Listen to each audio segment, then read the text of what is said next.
تم اس عمر میں نہیں ہو کہ ہمارے ساتھ کوئی ڈیل کر سکو، ہم نے تمہیں صرف جانے کی اجازت دی تھی۔ جانے کی اجازت؟ میں نے آپ سے اپنی آزادی لی تھی، دانت پیس کر کہا۔ اور تم قید کب تھے؟ فارسی مٹھیاں بھیج گئیں، تنفس بھاری ہونے لگا۔ کس چیز کی کمی ہونے دی ہے ہم نے تمہیں؟ نظروں سے اشارہ کیا، توجہ اس کے حلیے پر دلائی۔ وہ جس مشکل وقت سے گزر رہا تھا اس کا سبب وہ خود تھا۔ تعلیم، رہائش، آسائشات، سب کچھ چھوڑ کر خود اپنے لیے امتحان بن چکا تھا۔ ہاتھ خالی رہ گئے تھے۔ فارس کا غصہ حواسوں پر سوار ہونے لگا۔ آپ کیا چاہتے ہیں؟ آپ کا غلام بن جاؤں؟ یا جو ملازم کی پہچان آپ نے مجھے دی ہے اس پر پورا اتر کر دکھا دوں؟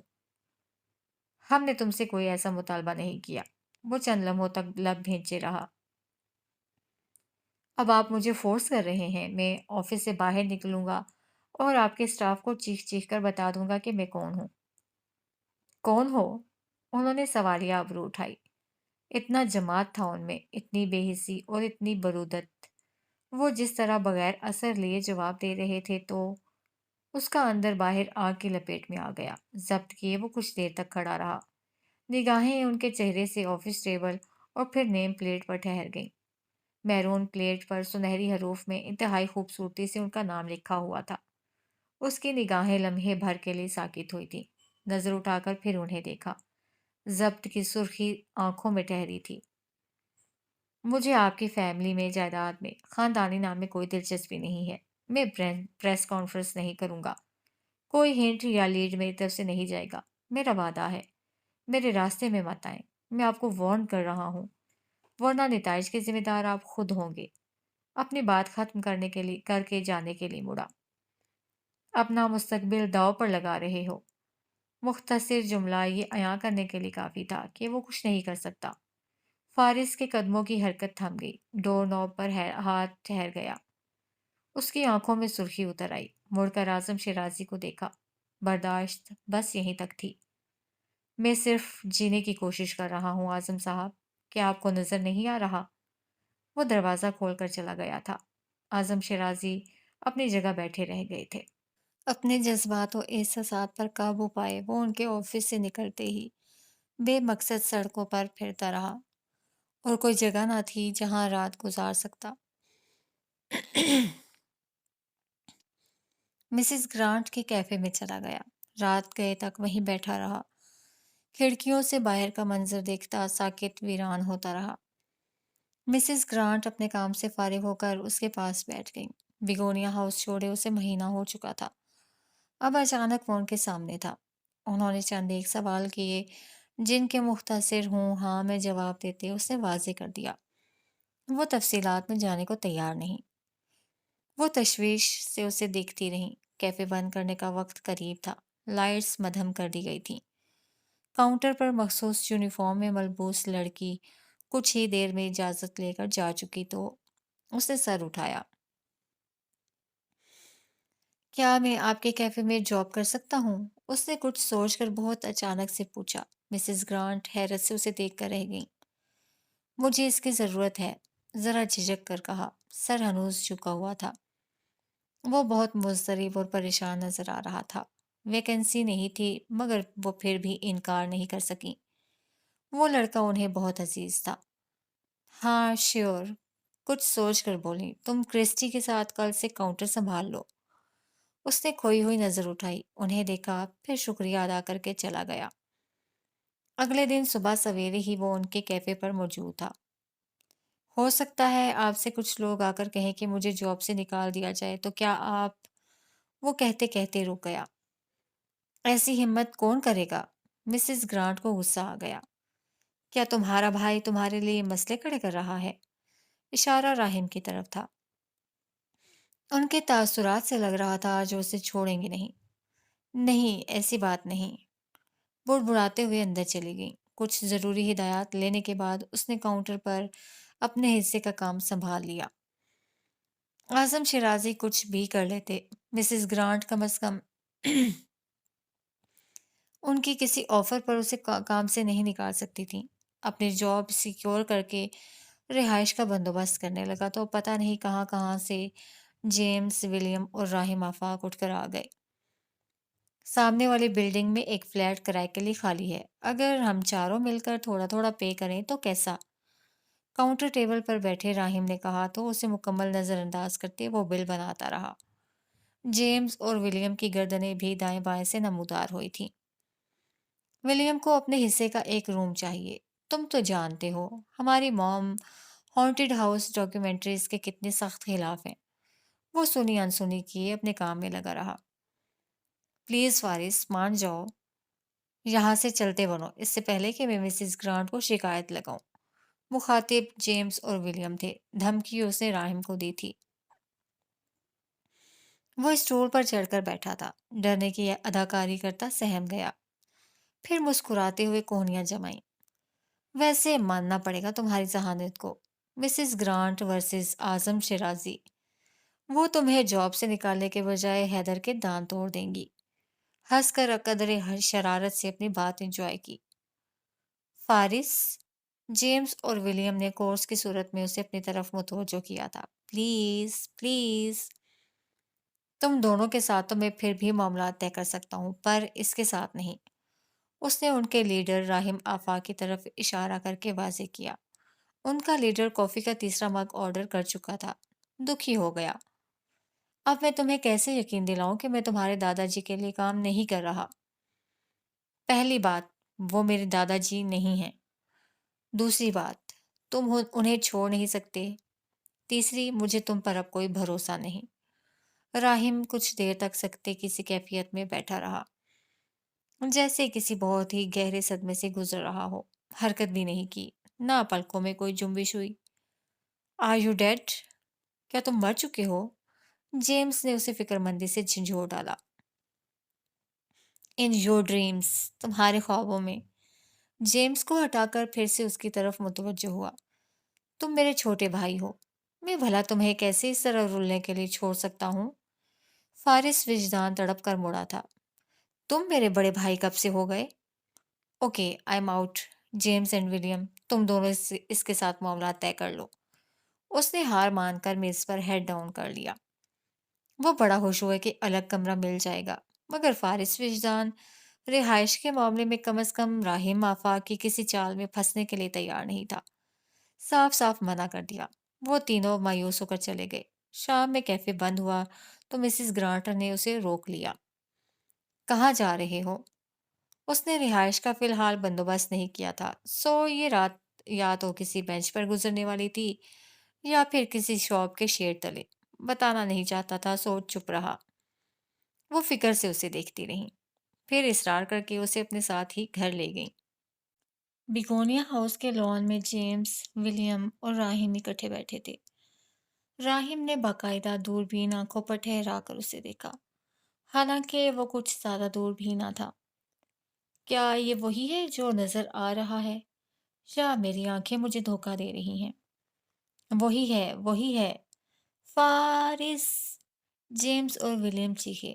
وہ تینوں بیگونیا ہاؤس کی باڑ کے ساتھ لگ گئے۔ اگر واپس یہیں آنا تھا تو گھر چھوڑنے کی کیا ضرورت تھی؟ راہم نے طنز کیا۔ ایگزیکٹلی۔ اور کیا کہہ رہا تھا یہ؟ میں تو کبھی واپس نہیں آؤں گا۔ اس کی نقل اتاری گئی۔ صبح ہم پورا گھنٹہ کھڑے رہے، اس کی منتیں کرتے رہے اور اس نے ایک نہیں سنی۔ مسز گرانٹ لاک کھول رہی تھی اور وہ جیبوں میں ہاتھ ڈالے تپا ہوا سا کھڑا تھا۔ یہاں سے تو میں بہت اچھے سے تم پر نظر رکھ سکتا ہوں، پل پل کی خبر، ہر خبر کے 30-30 پاؤنڈز چارج کروں گا، میں تو بہت امیر ہو جاؤں گا۔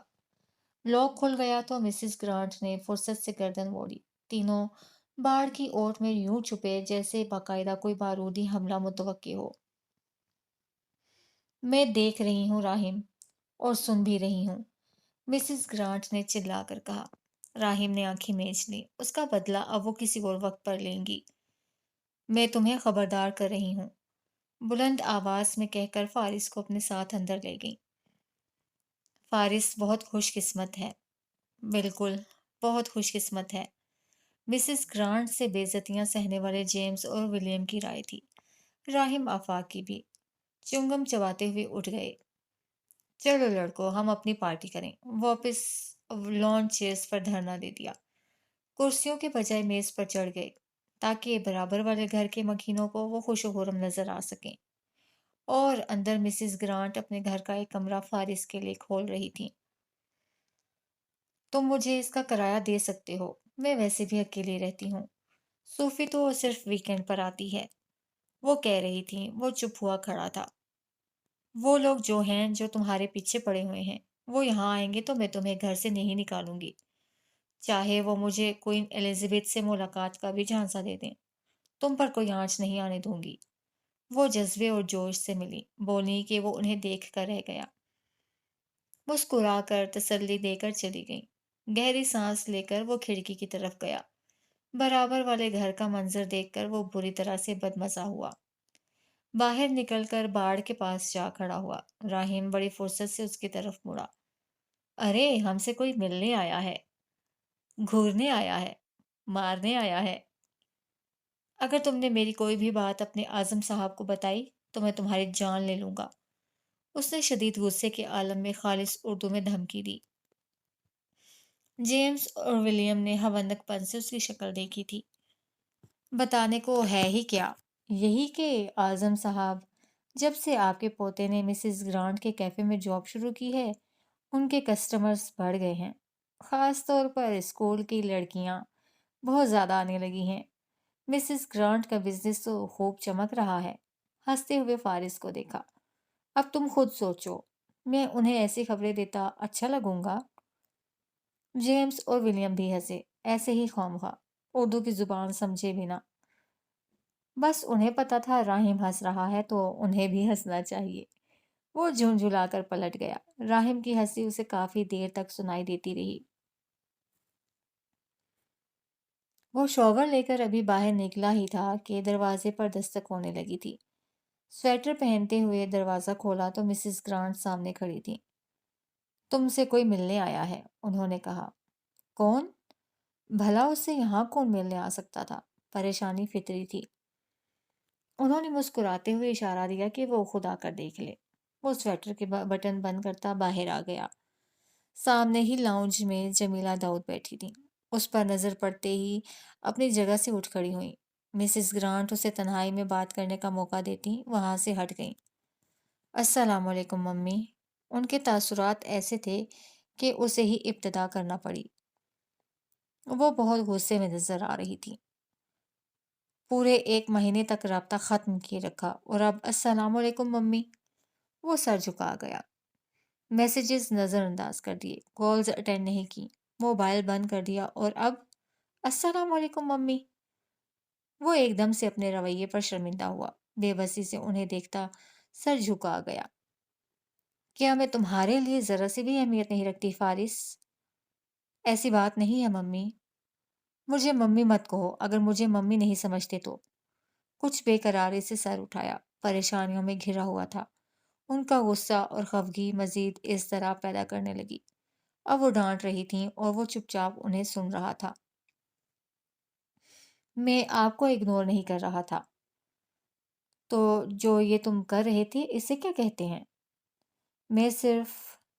اس کے لب ہلے، آنکھوں سے اضطراری کیفیت جھلک رہی تھی۔ مجھے لگا آپ مجھے ڈانٹیں گی، غصہ کریں گی۔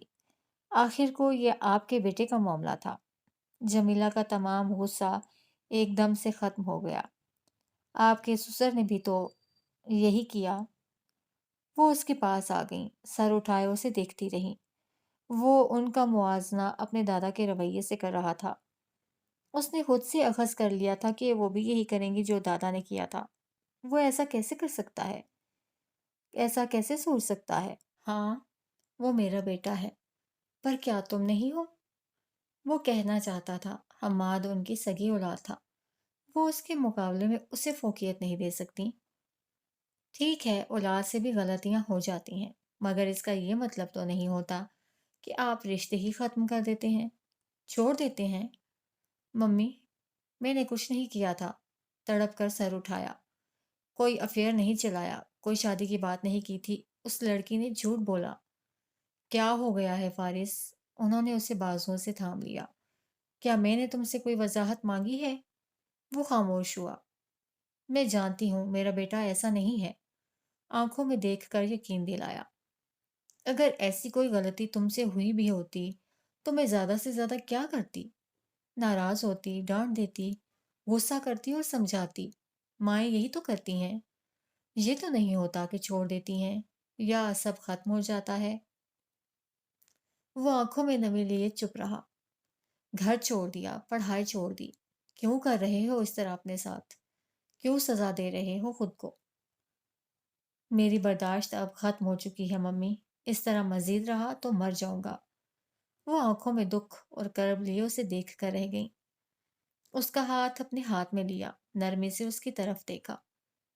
میں جانتی ہوں اس وقت تم یہ بات نہیں سننا چاہتے، لیکن وہ تمہارے دادا ہیں، لاکھ پتھر دل سے ہی، لیکن یہ بھی ایک حقیقت ہے کہ انہوں نے تمہارا خیال رکھا۔ He tried his best to protect you۔ یہ جانتے ہوئے بھی کہ وہ اس پر بہت ظلم کر چکے ہیں، انہوں نے تصویر کا مثبت رخ دکھانے کی کوشش کی۔ یہ سب اس وعدے کی وجہ سے تھا جو آپ کے شوہر نے ان سے کیا۔ جمیلہ دکھ سے اسے دیکھتی رہی۔ یہ ذمہ داری، یہ بوجھ جو میرا انہوں نے اٹھایا، یہ سب انہیں مجبوراً کرنا پڑا، میرے لیے نہیں، اپنے بیٹے کے لیے۔ مجھے تو وہ ایسے دیکھتے ہیں جیسے میں کوئی گناہ ہوں۔ گناہوں پر ہی تو پردہ رکھا جاتا ہے ممی، گناہوں کو تو ہی چھپایا جاتا ہے۔ ان کا دل کٹ گیا، کچھ کہہ نہیں پائیں، عجیب سا درد محسوس کرنے لگیں۔ اپنے مستقبل کا سوچو، کچھ بن جاؤ پھر بے شک الگ ہو جانا۔ انہیں اس بات کی فکر تھی کہ وہ بھری دنیا میں اس طرح تنہا ہو کر اپنے بل بوتے پر سب کیسے کر پائے گا۔ انہوں نے کہا میری رگوں میں ایک گندا خون دوڑ رہا ہے۔ ان سب باتوں کے بعد آپ کا خیال ہے کہ مجھے رکنا چاہیے؟ وہ لاجواب ہو گئی۔ میں نے ان سے کہا مجھے میرا نام چاہیے، مکمل نام۔ انہوں نے کہا وہ نہیں دے سکتے۔ جب میری پہچان مجھے نہیں دے سکتے تو میں ان سے اور کچھ کیوں لوں ممی؟ اس کی آنکھوں میں اتنا درد تھا اور آواز یوں جیسے وہ ابھی رو دے گا۔ اس کے احساسات چہرے کے تاثرات میں عیاں ہو رہے تھے۔ انہوں نے بے اختیار اس کے ہاتھ پر گرفت مضبوط کر لی تھی۔ فارس، میں سب مینج کر لوں گا، اب ایک جاب شروع کی ہے، مسز گرانٹ کہہ رہی ہیں میں یہاں رہ سکتا ہوں، لیکن میں جلد ہی کمرے کا بندوبست کر لوں گا۔ میں سچ میں آپ کو جی کر دکھاؤں گا ممی، آپ میری فکر نہ کریں۔ وہ اب انہیں سمجھا رہا تھا۔ انہوں نے گہری سانس لیتے نفی میں سر ہلا کر اسے روکا تھا۔ نہیں، تمہیں خود سے اب کچھ بھی کرنے کی ضرورت نہیں ہے۔ تمہاری پڑھائی پر میں کوئی سمجھوتا نہیں کر سکتی۔ ممی، چپ چاپ میری بات سنو فارس۔ ٹھیک ہے تمہارے دادا کے ساتھ اپنے اختلافات ہیں، مگر میں تمہاری ماں ہوں۔ جب تک انہوں نے تمہاری ذمہ داری اٹھائی میں ایک طرف رہی، اب جب کہ تم نے انہیں چھوڑ دیا ہے تو میں خود کو ایک سائڈ پر نہیں رکھ سکتی۔ میں تمہیں فائنینشلی سپورٹ کروں گی۔ ممی پلیز، اس نے احتجاج کیا، اور اگر تم نے یہاں بھی ضد کی تو میں ساری زندگی تم سے بات نہیں کروں گی۔ آپ مجھے بلیک میل کر رہی ہیں؟ ہاں یہی سمجھ لو، تم یہاں دن رات جاب کرو گے، رہائش کے لیے مارے مارے پھرو گے، ہزار مسئلے ہوں گے، اور میں وہاں امریکہ میں چپ چاپ بیٹھی رہوں؟ تم نے یہ کیسے سوچا؟ کیوں مجھے احسانات کے بوجھ تلے دبا رہی ہیں ممی؟ احسان نہیں کر رہی، فرض نبھا رہی ہوں۔ تمہاری جگہ حماد ہوتا تو میں اس کے لیے بھی یہی کرتی جو تمہارے لیے کر رہی ہوں۔ ممی، سمجھنے کی کوشش کریں۔ ممی بھی کہتے ہو اور سمجھا بھی رہے ہو۔ وہ بے بسی سے انہیں دیکھ کر رہ گیا۔ ابھی میرے ساتھ چلو، روم کا بندوبست کر لیتے ہیں، پھر تمہیں یونیورسٹی بھی جوائن کرنی ہے، یہ سارے معاملات اسی ہفتے ہو جانے چاہیے۔ وہ ان کے اصرار پر نہ چاہتے ہوئے بھی ان کے ساتھ چلا گیا۔ یونیورسٹی کے قریب ہی ہال آف ریزیڈنسی میں رہائش کا انتظام ہوا۔ ایڈوانس میں پیمنٹ انہوں نے کر دی۔ ڈین سے ملاقات بھی ہوئی، اس کے تمام معاملات انہوں نے خود دیکھے۔ ایک ماہ کی غیر حاضری کے بعد اب وہ سارے کام خود سے ٹھیک کر رہی تھی۔ راہم کو بھی فون کر دیا، وہ شام میں ہی اس کا سامان ہاسٹل میں دینے آ گیا۔ میں آج صبح ہی سوچ رہا تھا تمہاری ساری کتابیں بیچ کر ہیری کے لیے ایک بڑا پنجرا خرید دیتا ہوں۔ وہ رائٹنگ ٹیبل پر اپنی اشیاء رکھ رہا تھا، دانت پیس کر رہ گیا۔ کمرہ تو اچھا ہے، مگر بیگونیا ہاؤس کی کیا ہی بات ہے۔ تم یہاں صرف سامان دینے آئے ہو، فارس نے یاد دلایا۔